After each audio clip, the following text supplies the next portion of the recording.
오늘 함께 나누실 말씀은 아가서 3장 1절부터 11절까지 말씀입니다.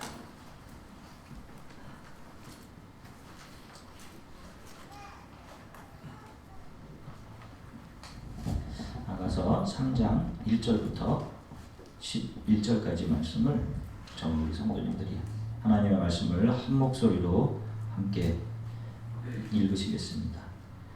내가 밤에 침상에서 마음으로 사랑하는 자를 찾았노라. 찾아도 찾아내지 못하였노라. 이에 내가 일어나서 성 안을 돌아다니며 마음에 사랑하는 자를 거리에서나 큰 길에서나 찾으리라 하고 찾았으나 만나지 못하였노라. 성 안을 순찰하는 자들을 만나서 묻기를 내 마음으로 사랑하는 자를 너희가 보았느냐 하고 그들을 지나치자마자 마음에 사랑하는 자를 만나서 그를 붙잡고 내 어머니 집으로 나를 잉태한 그의 방으로 가까이까지 놓지 아니하였노라. 예루살렘 딸들아, 내가 노루와 들사슴을 두고 너희에게 부탁한다. 사랑하는 자가 원하기 전에는 흔들지 말고 깨우지 말지니라. 모략과 유향과 상인의 여러 가지 향품으로 향내 풍기며 연기 기둥처럼 거친 들에서 오는 자가 누구인가? 볼지어다 솔로몬의 가마 이스라엘 용사 중 60명이 둘러쌌는데 다 칼을 잡고 싸움에 익숙한 사람이라. 밤의 두려움으로 말미암아 각기 허리에 칼을 찾느니라. 솔로몬 왕이 레바논 나무로 자기의 가마를 만들었는데 그 기둥은 은이요 바닥은 금이요 금이는 자색 깔개라. 그 안에는 예루살렘 딸들의 사랑이 엮여 있구나. 시온의 딸들아, 나와서 솔로몬 왕을 보라. 혼인날 마음이 기쁠 때에 그의 어머니가 씌운 왕관이 그 머리에 있구나. 아멘. 기도하시겠습니다. 사랑해 주님 감사합니다. 이제 저희들에게 말씀 주심을 감사합니다.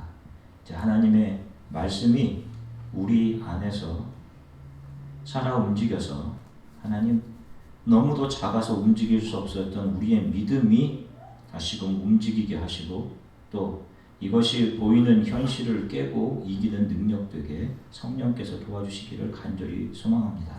가장 부족한 종에게 은혜 주시기 원하고 예수 그리스도 이름으로 기도드립니다. 아멘. 할렐루야. 아멘. 여러분 한 주간 동안 잘 지내셨습니까? 이제 학생들도 지금 뭐 가장 힘들 시기인 것 같아요. 이제 땡스기빙 브레이크 일주일 남았는데 여러분 잘 견디시기 바랍니다. 또 잘 견디시고 한 주간 휴식 기간 동안에 또 잘 영육간에 잘 충전하셔서 또 이렇게 또 신앙의 길, 학업의 길 달려갔으면 좋겠어요. 아이오에서 보낸 10년이 믿기지 않을 정도로 굉장히 빨리 지나갔습니다. 여기 이렇게 돌아가 보면 그 10년을 같이 했던 신앙의 우리 동역자들이 이 안에도 참 많이 있어요. 많은 일들이 있었습니다. 이 가운데서도 제가 또 어려운 일들 당할 때 저를 위로해 주었던 많은 분들이 이 안에 또 같이 있게 되어서 또 너무 감사하고 특별히 마음에 지워지지 않는 한 가지 일은 이번 주였나 이 다음 주였나로 기억하는데 2007년에 여러분들 다 아시다시피 저희가 첫 아기 잃어버렸을 때예요. 형편이 없어서 병원에 잘 갈 수 없었을 때였는데 사내 아이였는데 엄마 뱃속에 나오기 20일 전에 아기가 죽었어요. 조슈아라는 이름만 남기고 떠났는데 지금도 생각하면 그게 참 마음이 아픕니다. 하여간 그 아기를 이제 엄마가 잘 죽은 상태에서 이제 분만을 하고 그리고 나서 그 다음에 유나를 가지게 됐어요. 딸을. 유나를 얻었을 때 하나님께 많은 불만을 했었습니다. 아들이었으니까 아들로 보상을 해주셔야죠. 막 그렇게 하나님께 불만을 했어요. 하여간 아내가 이제 첫 번째 아기를 출산하면서 출혈을 많이 해서 머리에 그 뇌하수체에 지금 종양이 생기게 돼서 몇 년 전에 한국 서울대병원에 가서 이제 수술하려다 알게 된 사실인데 그 선생님이 이제 두 번째 아기는 어떻게 얻게 됐냐 이렇게 물어보시는 거예요. 그래서 자연스럽게 얻게 됐습니다. 했더니 좀 믿을 수 없습니다. 첫 번째 아기를 잃어버리고 출혈이 심했을 때 아내가 이미 아기를 가질 수 없는 몸이 되어 있습니다. 이렇게 얘기하시는 거예요. 그래서 문득 그 얘기하는 순간 그게 먼저 떠오르는 겁니다. 왜 똑같은 아들로 보상해 주시지 않으셨습니까? 라고 불만을 쏟아냈던, 나는 우리 당연히 다음 딸이 당연히 자연스럽게 태어난 거라고 생각했죠. 그러면서 생각한 것은 이게 성도의 모든 것은 하나님이 제공하시는 거구나. 우연이라는 게 전혀 없구나. 성도들, 크리스찬들의 삶 한순간 한순간은 그냥 내가 이거는 자연적으로 이 일이 있는 거지 이렇게 해서 평범한 것처럼 되는 것이 하나도 없구나. 이런 것들을 알게 되었어요. 늘 이맘때쯤 되면 아이도 생각날 뿐더러 또 이런 또 깨달음을 주신 그런 또 하나님을 생각하고 내 앞에 평범이란 건 없구나. 하나님의 은혜로 살아가는구나. 이런 생각을 합니다. 옆분들과 좀 인사를 좀 나눌게요. 자, 한 주간 동안 어떻게 지냈는지도 좀 물어보시고 좀 서로 이렇게 인사를 좀 나누겠습니다.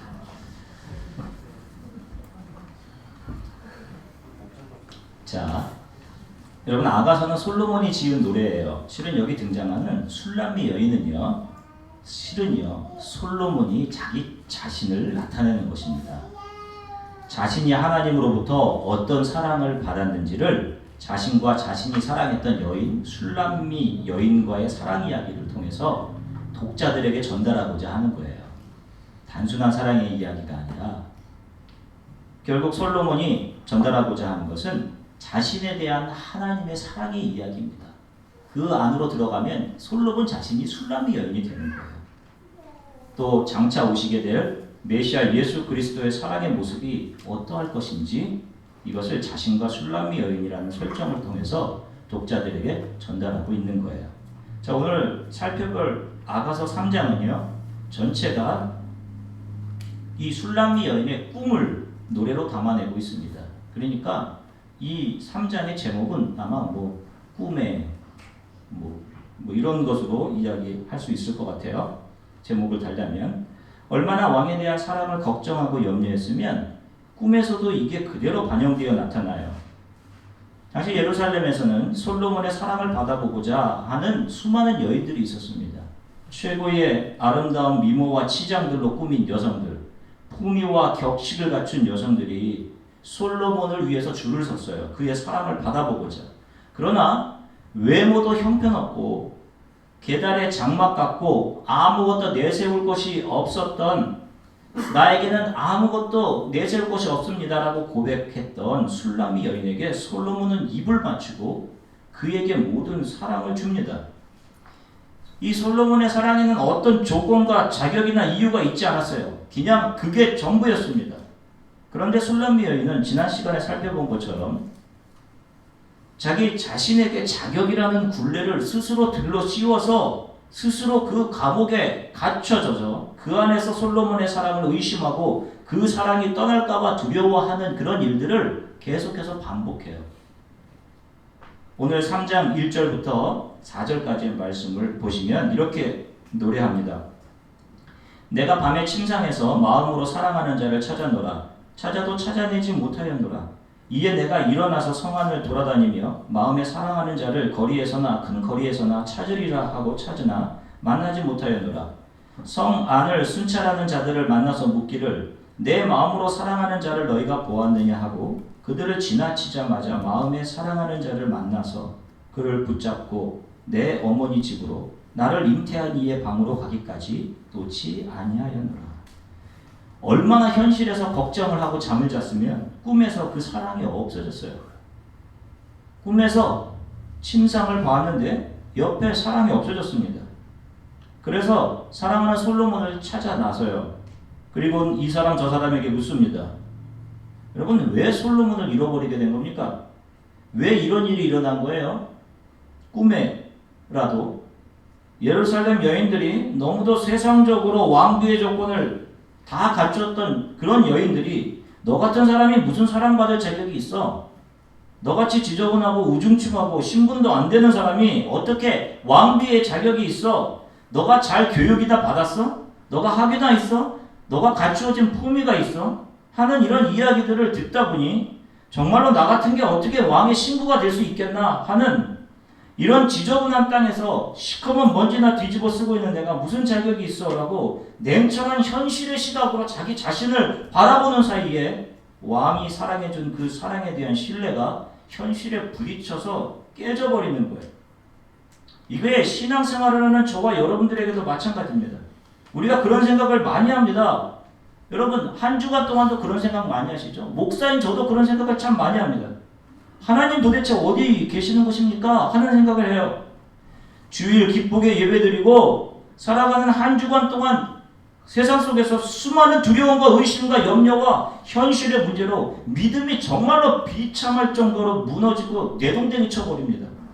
이게 도대체 내가 가진 믿음의 실체가 뭐야 이게 도대체 이 정도로. 지금 왕인 솔로몬이 그렇게 확실한 사랑의 입맞춤과 전혀 조건 없는 사랑을 확인시켜줌에도 불구하고 여인은 계속해서 의심하고 그 사랑에 자꾸 자격을 부여한단 말이에요. 이것이 사실은 저와 여러분들의 모습입니다.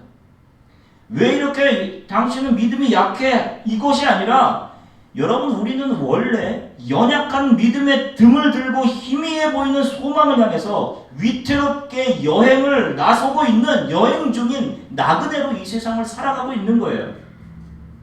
자, 여러분들이 가지고 있는 믿음이 어떤 것이라고 생각하십니까? 성경은 이 땅을 살아가는 예수 그리스도 안에 있는 자들의 믿음의 상태를 어떻게 정의하는지 한번 살펴보겠습니다. 마태복음 17장 20절을 보시면 예수님의 제자들에게 이런 말씀하십니다. 이르시되 너희 믿음이 작은 까닭이니라. 진실로 너희에게 이르노니 만일 너희에게 믿음이 겨자씨 한 알만큼만 있어도 이 산을 명하여 여기서 저기로 옮겨지리라 하면 옮겨질 것이요 또 너희가 못할 것이 없으리라. 이게 무슨 말입니까? 예수님께서 변화산에서 가신 사이 제자들이 귀신 들린 아이를 데리고 온 한 아버지, 이 아이의 귀신 들림을 고치지 못했어요. 그리고 산에서 내려오신 예수께서 이것을 고치십니다. 그러자 제자들이 물어요. 우리는 왜 못 고친 겁니까? 그때 예수님의 대답이 이겁니다. 믿음이 적은 까닭이다. 그러면서 더 이해하기 어려운 말씀을 하세요. 너희에게 겨자씨만한 믿음이 있어도 이 산을 명해서 저기로 옮길 수 있다. 이런 말씀하십니다. 이건 불가능함을 얘기하는 것입니다. 눈에 보이지 않는 겨자씨보다 더 작은 것이 이 땅을 살아가는 제자들과 저와 여러분들의 믿음의 실체라는 거예요. 이게 우리의 모습입니다. 우리가 착각을 합니다. 우리의 믿음이 커서 우리의 믿음이 좀 더 커질 수 있어서 우리가 무엇인가를 할 수 있다라는 생각을 자꾸 해요.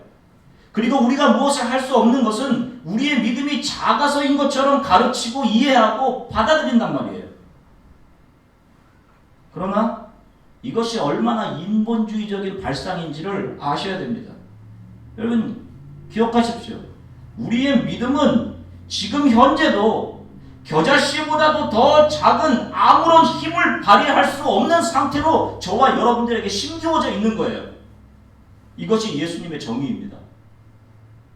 그런데 이것으로 무엇을 할 수 있겠어요? 할 수 있다 하면서 그 복음성가를 몇 번 반복하면 내가 정말로 다 할 수 있는 것 같은 믿음이 솟아오르게 되는 것입니까? 내가 마음 먹으면 나의 믿음이 자라날 수 있는 거예요? 아닙니다. 우리의 믿음은 늘 보이는 현실에 도전받고 깨지고 쓰러집니다. 말씀도 들어오지 않아요. 왜? 육신이 피곤하기 때문에. 이게 정확한 저와 여러분들의 상태입니다.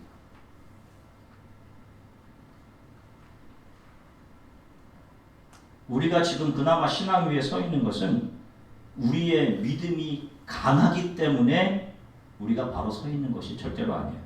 고린도후서 3장 3절을 보겠습니다. 고린도후서 3장 3절에서 이렇게 말씀합니다. 너희는 우리로 말미암아 나타난 그리스도의 편지니 이는 먹으로 쓴 것이 아니요 오직 살아계신 하나님의 영으로 한 것이며 또 돌비에 쓴 것이 아니요 오직 육의 신비에 한 것이라. 아멘. 성경은 우리를 그리스도가 이 땅에 보낸 자들이다라고 얘기를 해요. 그런데 전능하신 하나님 예수 그리스도의 소유임을 이 세상의 권세 잡은 사탄의 세력들이 분명히 알도록 도장을 찍었다라고 얘기합니다. 이게 놀라운 사실인데, 자, 그런데 이 도장을 어디에 찍었느냐 하면 눈에 보이는 돌비석과 같이 모든 사람이 다 읽을 수 있게 그런 모양으로 쓴 것이 아니라 우리의 마음속에 명확히 써놨다, 이런 말씀을 하십니다. 여기에 쓰다라고 불려져 있는 헬라어 에그라포라고 하는 이 단어는요, inscribe라는 단어예요. engrave라는 단어입니다. 단순히 쓴 게 아니라 파서 새겨 넣은 것이에요. 뿐만 아니라 그것은 먹이나 잉크 같은 거로 쓴 것이 아니라 무엇으로 썼다고 합니까? 무엇으로? 성령으로 썼어요. 지금 우리는 스스로 보이지 않기 때문에 잘 모를 수 있습니다. 이 옆 사람이 어떤 존재인가 모를 수 있어요. 그러나 내가 잘 모를 수도 있지만 이 세상의 권세 잡은 이 사탄의 세력은 분명히 아는 것입니다. 우리가 누구로부터 왔으며 누구의 소유인지를 정확하게 보고 있고 알고 있는 거예요. 우리의 심령에 분명히 성령으로 쓰여진 하나님의 서명이 저와 여러분들 안에 있는 것입니다. 우리가 무슨 힘이 있어서가 아니라 우리에게 성령께서 쓰신 바로 그것이 보증의 도장이 악한 세력에게 이 자들이 바로 내 안에 있는 자들이라 라는 증거가 되어서 세상은 우리를 두렵게 할 수는 있어도 결코 우리를 쓰러지거나 넘어뜨리지 못하는 거예요. 요한일서 5장 11절에 요한은 이렇게 이야기합니다. 그래서 하나님께로부터 난 자는 다 범죄하지 아니하는 줄을 우리가 아노라. 하나님으로부터 나신 자가 그를 지키심에 악한 자가 그를 만지지도 못하느니라. 아멘. 우리가 세상을 이기는 것은 우리의 믿음이 참 대단해서, 어느 집사님, 목사님의 믿음이 너무도 훌륭해서, 저 목사님의 비전이 너무도 대단해서 자 믿고 나가자 하는 우리의 의지로 이기는 것이 아니에요. 작은 우리의 믿음, 현실에 흔들리는 그 겨자씨보다도 더 작은 믿음이 성령의 의지에 의해 버티고 일어나고 견디는 것입니다. 그러므로 내 믿음이 무엇인가를 일으킬 만한 대단한 양 부추기는 것, 그것 자체가 자기 스스로에게 어떤 자격을 부여하는 것이 되는 거예요. 그런 것이 바로 인본주의고 지난 시간에 여우라고 배웠습니다. 저도 마찬가지고 여러분들 역시 늘 의심하는 자들이에요. 정말로 하나님이 나의 삶을 예비하시고 온전히 이끌어 가시는 건 맞나? 정말 현실은 늘 항상 꽉 막힌 담처럼 우리의 믿음 앞에 떡 서서 앞을 가늠조차 하지 못하게 합니다. 그러나 그러한 상황 속에서도 분명한 것은 솔로몬의 입맞춤이 있었다는 사실이에요. 이 입맞춤은 단순한 충동에 의한 것이 아니라 너가 나의 것이라는 것을 모든 사람이 알도록 공인하는 도장과 같은 것이었습니다. 예수님께서 보내신 성령이 우리 신비에 강력하게 써놓으신 그 도장이, 그 입맞춤이 우리를 이미 보장하고 있고 세상 속에서 지키고 쓰러지지 않게 하는 것이에요. 계속해서 6절부터 8절까지 말씀을 한 목소리로 함께 읽으시겠습니다. 6절부터 8절. 모략과 유향과 상인의 여러 가지 향품으로 향내 풍기며 연기 기둥처럼 거친 들에서 오는 자가 누구인가? 볼지어다 솔로몬의 가마라. 이스라엘 용사 중 60명이 둘러쌌는데 다 칼을 잡고 싸움에 익숙한 사람들이라. 밤의 두려움으로 말미암아 각기 허리에 칼을 쳤느니라. 실은 솔로몬이 떠난 것이 아니었어요. 솔로몬은 술람미 여인과 영원히 함께 거하면서 사랑을 나눌 처소를 예비하기 위해서 잠시 떠나 있을 뿐이었습니다. 그런데 이 술람미 여인의 의심과 자격지심이 영원한 사랑의 초소를 준비하기 위해 잠시 부재 중인 솔로몬의 사랑을 영원한 버려짐, 이별로 자기 스스로 해석한 거예요. 떠나서 다시는 안 돌아올 것 같은. 아담이 죄를 범하고 인간은 이 치열하고 죄가 서로 부딪혀서 더 많은 악을 만들어내는 양상인 이 세상 속으로 쫓겨서 내던져지게 됩니다. 인간이 스스로 하나님을 등졌음에도 하나님은 인간을 긍휼히 여기셔서 메시아이신 예수 그리스도를 우리의 이 죄악된 현실 속으로 들어오게 하셨습니다. 그리고 예수 그리스도는 자기의 몸을 몰약과 유향과 향품으로 채우신 채 죽음으로 내어주셨고, 그 죽음에서 일어나 우리에게 내려진 영원한 저주를 풀어주시고 우리를 하나님의 자녀로 접붙여 주시면서 우리에 대한 하나님의 사랑이 얼마나 큰지를 확증해 주셨어요. 지금 부활하신 예수 그리스도는 잠시 우리의 곁을 떠나 있는 것처럼 보입니다. 그러나 이 떠남은 영원한 초소를 예비하시기 위함입니다.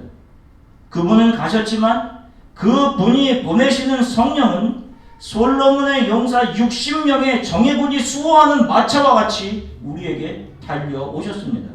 그리고 우리를 지키시며 이 세상의 삶 동안 우리의 작은 믿음의 등불을 지켜서 우리의 신랑에게로 우리를 인도해 가는 거예요. 여러분들 지금까지 신앙생활을 해 오신 분들은 아마 각자 다르겠지만 10년 아니 때로는 자신의 나이만큼 신앙생활을 해오면서 자기 자신에 대해서 느끼는 감정이 있을 것입니다. 내 신앙생활의 본질, 이 본 모습은 도대체 무엇인가? 나는 어떤 신앙인인가? 여러분 이런 생각들을 아마 한번 해보실 것입니다. 여러분 어떻게 생각하십니까? 여러분들 스스로에게. 점점 더 여러분들 성화가 잘 진행되고 있는 것 같습니까? 내가 조금 더 이전보다 나아지는 것 같은 그런 느낌을 받으세요? 내 인격이 좀 더 성숙해져가는 그런 느낌이 드십니까? 세상에 속한 사람들은 분명히 나이가 들고 성숙해 가면서 이 정도면 내가 대접을 받을 만하지, 그래 나 정도면 자격이 있지 라는 생각을 하며 살아갈 겁니다. 성경에는 참으로 수많은 인물들이 등장해서 그들의 하나님 앞에서의 삶을 저와 여러분들에게 디스플레이 해줍니다. 성경이 그들의 삶을 왜 우리들에게 보여주는 것입니까? 그들이 참 잘한 것처럼 우리도 하나님 앞에서 도덕적으로 도리 지키고 정직히 행하고 바르게 살자 이렇게 하는 것을 가르쳐주기 위한 것입니까? 그런 것이라면 그런 교훈은 어떻게 보면 위인전으로부터 더 많이 얻을 수 있을 거예요. 과연 성경이 위인전의 수준으로 그런 교훈으로 우리의 인생의 삶을 훈계하고 있는 것일까? 다윗의 경우를 보십시오. 우리가 다윗의 삶을 참 많이 읽고 또 설교를 통해서 배우고 듣습니다. 무엇을 배웁니까? 그의 삶을 통해서 기름 부은 왕 사울, 그의 종을 죽일 수 있는 기회가 여러 번 있었는데도 안 죽였으니까 우리가 주의 종을 잘 섬기자, 하나님 앞에서 정의롭게 살자, 이런 메시지를 주는 것입니까? 이것이 우리가 성경의 인물들을 통해서 우리에게 가르쳐 주고자 하는 것이에요? 그러면 이런 하나님 앞에 그렇게 의로웠던 다윗이 밧세바라는 여인을 가지기 위해서 우리아에게 한 악한 일은 어떻게 해석해야 됩니까? 다윗의 삶을 본받자라고 한다면 어떻게 해요? 그의 믿음은 정말로 출중하고 하나님 앞에서 정직한 사람이었으면 분명합니다. 다윗을 보십시오. 그런데 그렇게 정직했던 사람이 남편이 있는 밧세바를 동침합니다.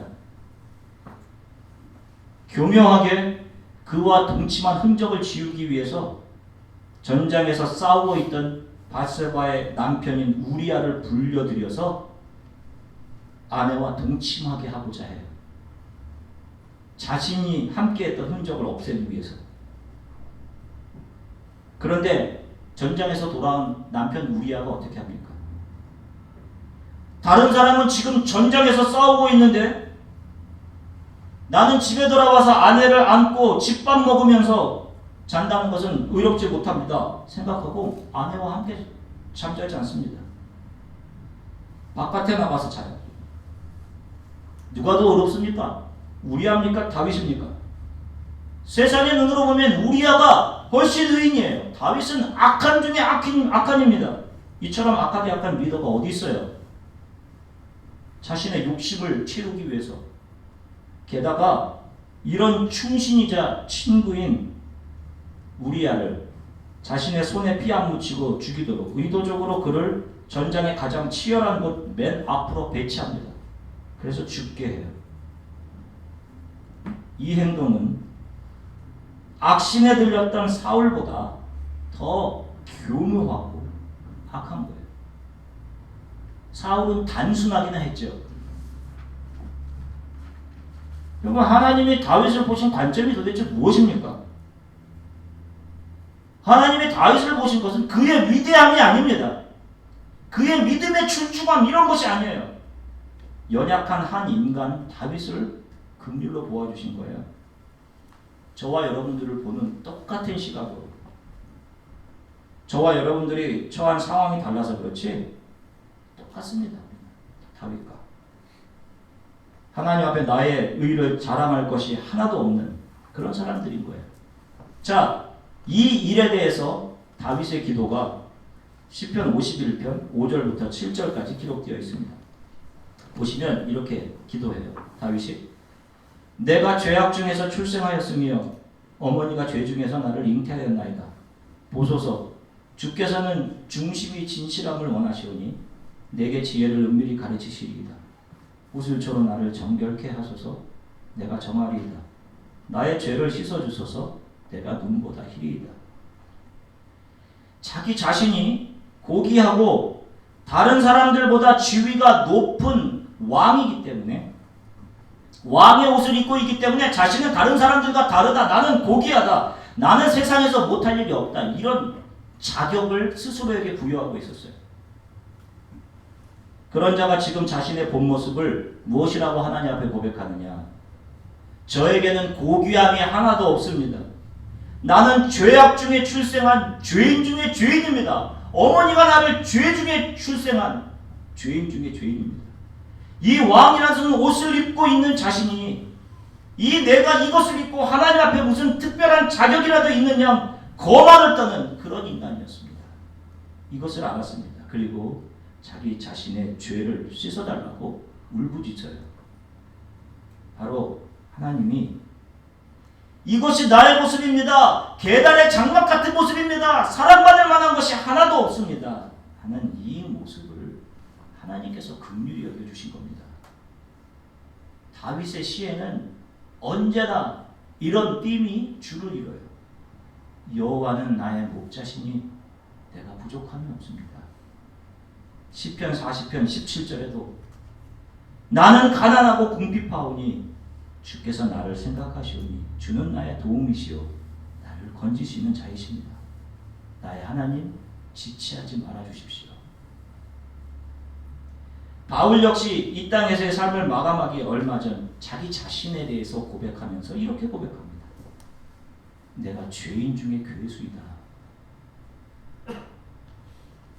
우리가 성화되어 가는 이 성화란 우리가 어떤 모습으로 변해가는 과정을 말하는 것일까요?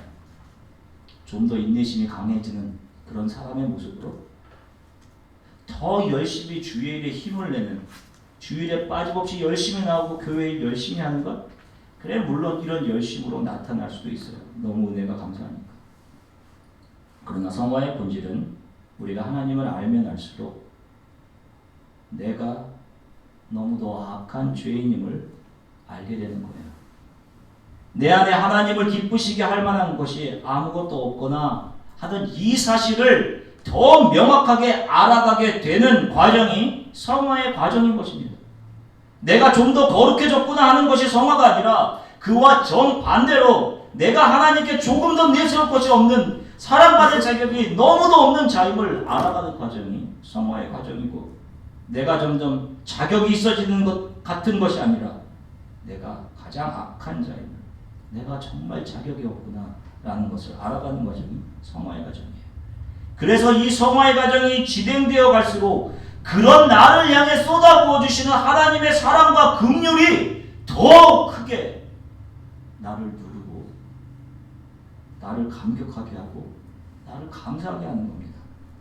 내세울 만한 것이 하나도 없는데 이렇게 긍휼히 여겨주시는군요 하면서 감사와 감격의 눈물이 내 생의 마지막 순간까지 마르지 않는 거예요.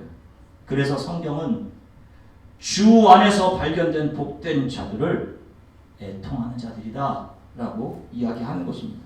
내 자신의 죄와 그 죄를 덮어 예수 그리스도의 옷으로 옷 입혀 주시는 그 은혜에 감격해 흐르는 눈물인 거예요.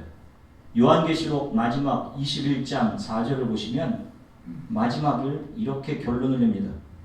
모든 눈물을 그 눈에서 씻기심에 다시 사망이 없고 애통하는 것이나 곡하는 것이나 아픈 것이 다시 있지 아니하리니 처음 것들이 다 지나갔습니다.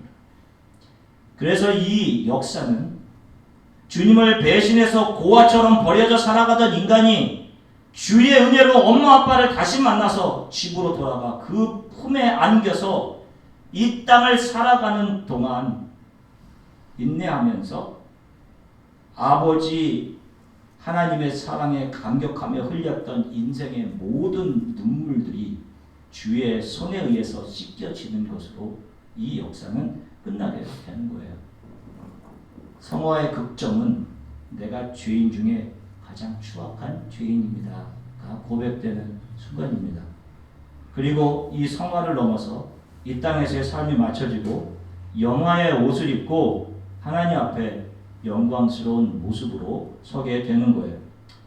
여러분, 교회가 아름다운 이유는 이 안에 세상의 옷을 다 벗어버리고 아무런 자격도 없는 가장 자기 자신을 악하고 가장 부족한 자라고 고백하는 자들이 이 안에 모여 있기 때문에 아름다운 겁니다.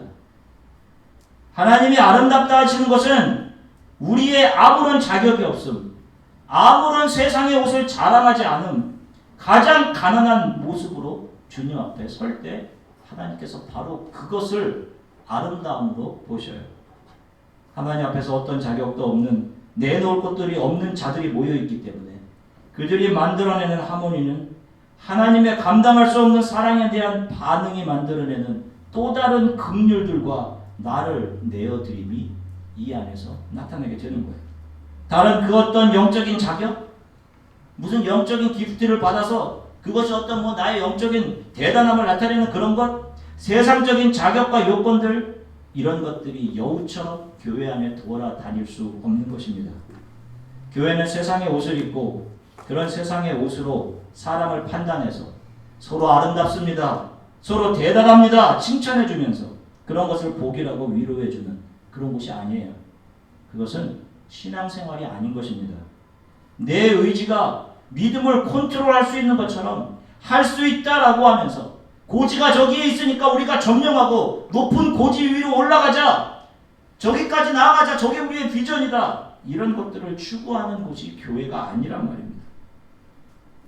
이런 것들은 바벨을 세우는 인간들이 인본주의 위에 세우는 신기루이들 뿐 다 불타서 무너져 내릴 그럴 것들이에요. 매일 나의 연약함으로 하나님을 부르고 노래하며 감사하며 살아가게 될 수 있기를 간절히 소망합니다. 교회 안에는 이런 긍휼을 경험한 자들이 만들어내는 긍휼의 노래가, Song of Songs, 이런 노래가 우리 교회 안에 가득해야 돼요. 우리 삶 가운데 이것이 가득해야 됩니다. 이것이 찬양 아닙니까? 그리고 그 노래가 삶이 되어서 서로를 붙잡아주고 안아주고 함께 함이 있게 되는 것입니다. 이런 신앙생활, 이런 주 안의 교회가 되어져 가기를 주 예수 그리스도의 이름으로 간절히 축원합니다. 우리 잠시 함께 기도하겠습니다. 오늘 함께 나눈 말씀을 기억하면서요, 하나님, 제가 가장 연약한 자입니다. 다른 사람들을 악하고 다른 사람들을 판단하고 생각했던 나의 교만을 용서하시고 성령이 나를 도우셔서 나의 본 모습을 좀 보게 해주십시오. 성령이 나를 좀 도와주십시오. 나를 진리로 이끄셔서 나의 죄악된 것, 주의 긍휼을 보게 해주십시오. 썩어지고 불타는 것들을 욕망하며 살아가지 않게 하나님 도와주십시오. 아무런 자격 없는 저를 사랑해 주시고 긍휼히 여겨 주셔서 참 감사합니다.